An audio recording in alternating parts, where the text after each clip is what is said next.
Welcome to the Console 3.5 Patch Notes Overview. I'm Scott Gandhi. Let's go ahead and take a look as to what's coming in this patch.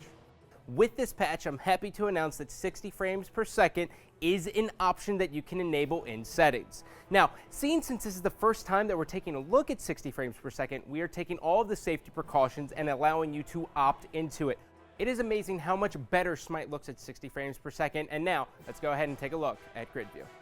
Last patch, we released Grid View into the wild, but it was only an opt-in and it only worked in certain playlists, and that changes with this patch. Now Grid View will be the only God selection process that anyone has access to, and it works in all the playlists. Now you can use it in Ranked, Assault, you name it. And I want to thank each and every one of you for testing this early on because you allowed us to clean up a lot of bugs. But seriously, here's the moment you have all been waiting for. Please help me welcome Scotty to the console Battleground of the Gods. Scotty is a Norse hunter, and she brings a lot of firsts into the Battleground of the Gods, so let's quickly take a look at her kit so you guys are familiar with it. Right off the bat, you'll notice that she always has a pet with her. That's called Calder, and it's our first true pet class in SMITE. By using your second ability, you're able to sick Calder onto your enemy.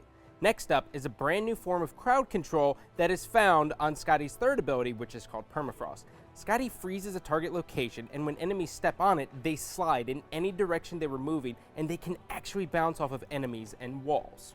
The TLDR is, if you're playing against a Scotty, watch your step. Now let's go ahead and take a look at the new skins that are coming with this patch.